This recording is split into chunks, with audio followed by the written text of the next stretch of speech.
Question is, could you please speak about barrier frustration being diagnosed as aggression? And in addition, can you comment on how some people have very high expectations of dogs and how dog behavior has more to do with the stimulation in each particular context? Leash frustration, barrier frustration is something which is not the slightest bit limited to dogs. It has to do with the fact that when animals can't access something that they are very motivated to investigate, such as another dog, this will often be thwarted by the leash, and so the dog will act up. This acting up is called, in the dog training, is called barrier frustration or leash frustration, and it can mimic bona fide aggression. The way to tell the difference, because you can't just eyeball it and tell, is usually the history flag of the dog is perfect with dogs off leash or is good with dogs off leash, but behaves really dramatically on leash, hits the end of the leash and is lunging and screaming and putting on a big show. Now, if there's a chronic case, if the dog experiences nothing but leash frustration, and over and over and over, and his main way of encountering dogs is just to be sort of frustrated by seeing them but can't investigate, seeing them but can't investigate, that can eventually actually translate into bona fide aggression.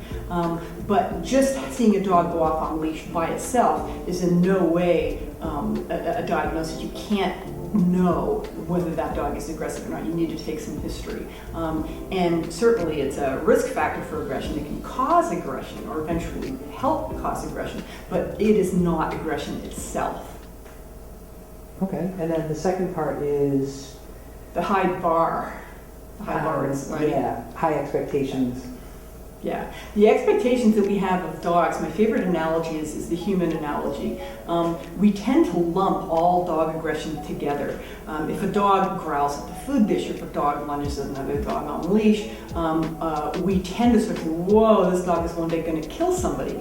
That statement is directly analogous to saying that if somebody argues or somebody swears in traffic or somebody writes a poison pen letter, that person is now at elevated risk for felony assault or murder. I mean, it's really ridiculous. I mean, in any other species of animal, we would not lump together arguing and assault. We certainly don't do it in humans. We make a very clear distinction in our society between things that are arguing, things that are sort of normal, ways that we handle aggression, normal ways that we handle our anger, normal ways that we sort of go off at people, but we draw a line at actually damaging anybody. And the problem in dog culture is that the way that dogs argue, to us, looks very dramatic, but in fact, when dogs sort of aggress without any injurious force, this is in fact the equivalent to arguing.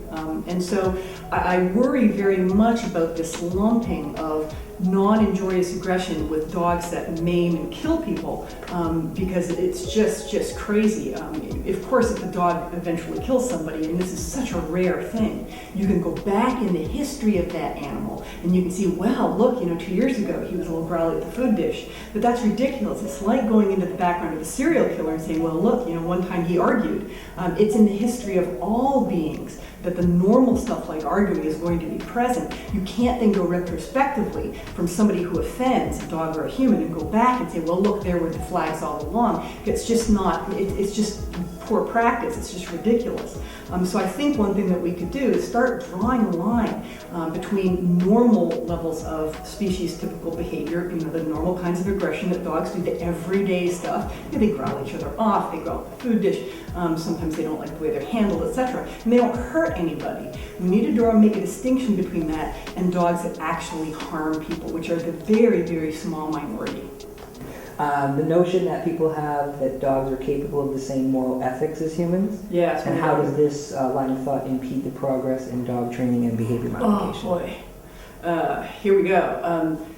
The sort of the this country was founded by the Puritans, and one of the upshots of that is, I think, this sort of phobia we have of rewards, that somehow rewarding animals is somehow corrupting them, that it's much, much better, that it's somehow good for animals, it's good for children, it's good for everybody to kind of have bad things happen to you, and that in fact if you reward behavior, then somehow you're softening somebody up, you're destroying their character, you're somehow having them do it for less noble reasons.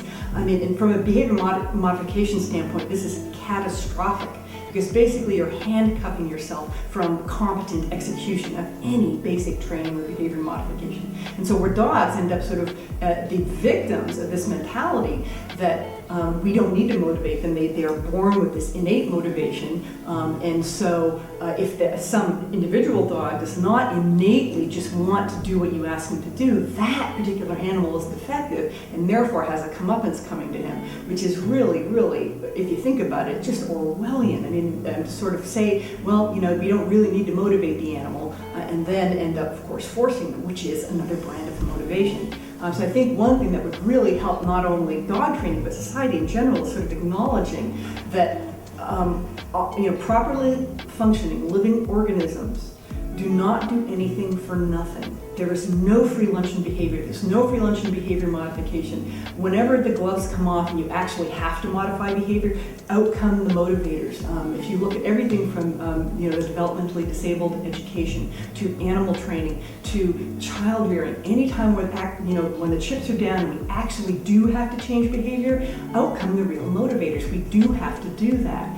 It's only kind of in the popular dog sort of sphere where this myth keeps floating around that somehow dogs are just automatically going to do things.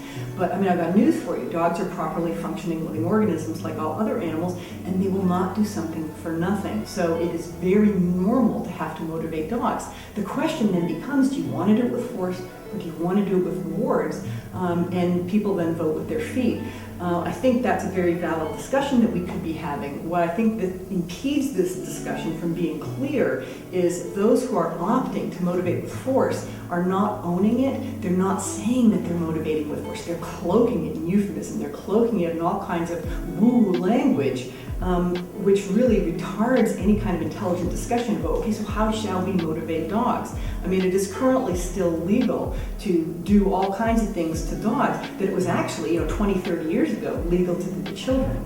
And the way society is progressing, I mean, eventually some of this stuff will be illegal. But for the time being, anything goes. And so consumers need to be really careful about assessing how dog trainers motivate dogs. And they should run, not walk, from anybody who doesn't speak frankly about the way they're going to motivate the animal. So in other words, to be a good consumer, you need to quiz any dog trainer and say, how are you planning to motivate my dog? And if you don't get a straight answer, I'm going to force your dog, I'm going to frighten your dog, I'm going to scare your dog, I'm going to reward your dog with food, I'm going to reward your dog with toys and games, etc. If you get anything that sounds the slightest bit sort of dodgy, then I would say run, don't walk. It's just basically a trainer who's advertising incompetence. The moral question is, if a dog attacks and hurts somebody, then they feel like this dog is bad. Oh, vicious. That sort of morality. Right, intent. And then the other side is, and I ask this question to people and they go, well, yeah, dogs have morals. They save people from fires and drowning and so forth. So they get this thing where they know that dogs are innocent, but yet then the dog saved the kid from the fire, so it must have some moral agenda. And because they're so affiliated with people, there's that. Yes, amazingly few bona fide stories of dogs saving people from fires, aside from waking people up. Right. And it's sort of an interpretation problem there. Humans are actually among a very small handful of species that have what you could call bona fide morality, meaning we have a sense of collective good. We have a sense of wanting to do altruistic acts for a number of reasons, and that we couch these often in sort of, and we feel good about other people benefiting, about other people being happy. We feel bad when there are bad things going on in the world. We want to help. We want to send donations. This kind of stuff. People, a lot of our law, a lot of our day-to-day behavior is based on sort of a morality. It's very hard for us to imagine sort of an animal that is close to us, like a dog, not having that, because dogs are so palpably like us in so many ways. Their emotional lives, they're happy to see us, they're strongly bonding, they clearly want to be around us, they clearly love us, they clearly are happy and sad and all that kind of stuff. We then take that extra step and say, well, they're also moral beings. But in fact, it's really, there's not much controversy in the animal behavior biz that dogs do not have morality. They don't even really have a proto-morality the way that sort of, children do at a certain stage where they start to internalize and integrate, things that are taught to them. They've got a dedicated sort of module in their brains to prepare them to become moral beings if we instruct them. Now, of course, dogs are surrogate children, so of course we sort of, throw at them our behavior repertoire that normally will result in a moral being in something like a child, and in the dog it doesn't. And the other thing that sort of aids and abets us is dogs often do things that benefit us, and they seem to be doing it, but it's very important to sort of recognize that it doesn't make dogs inferior any more than it makes cheetahs or gazelles or Galapagos tortoises inferior, that they don't have this kind of very Byzantine morality that humans have. Now, of course, it's a glorious thing. It's one of the It's one of the things that makes our species special and wonderful, etc. But I worry very much about that being used as a yardstick to value a species, to value something. Dogs are not us. They don't have morality. There's no such thing as a vicious dog. In other words, a dog, this is a word that's very troublesome, that comes up a lot. I mean, very often there'll be sort of hearings and so on where they're trying to decide whether a dog was simply aggressive or whether in fact he was vicious. And it's a hair split that's just not meaningful in any way. You can describe what the dog did, and inevitably the dog's going to do that because of some combination of genetics and context that drives animals to behave. And it's very well known the context in which animals will behave aggressively. They'll behave aggressively when something is frightening them, they want it to go away. So if the dog doesn't like strangers, or if the dog is iffy about having his body handled, he's upset about it, he will behave aggressively. It's a typical fight-flight. They will defend resources, okay, so they will defend food and water and their owners and so on. And it's very clear, and this is all animals do this. For some reason, when dogs do it, we often ascribe that extra motive that it was somehow vicious, that there was somehow an intent that we only the kind of the manslaughter murder distinction that we make in humans, we somehow try to make that in dogs, and I think it's very, very fallacious. Dogs do not have viciousness the way that humans sort of premeditate and think, geez, I just want to do this because I hate that person. Dogs are inevitably defending themselves from perceived threat. Now, the problem that we have is we have a very hard time saying, but I didn't intend to hurt the dog, or it was just a little child, etc. But inevitably, dogs are either defending themselves from threat, they're defending resources, or they're behaving as predators. Nobody tries to moralize, lions killing wildebeest. Nobody tries to moralize if you corner a raccoon and it behaves aggressively. Nobody tries to moralize these things. But because dogs are domesticated and they live close to us, somehow they don't get that pass. They are somehow subject to the rules that govern human morality. I think it's a huge mistake, and it just sets dogs up for sort of a hellacious amount of abuse.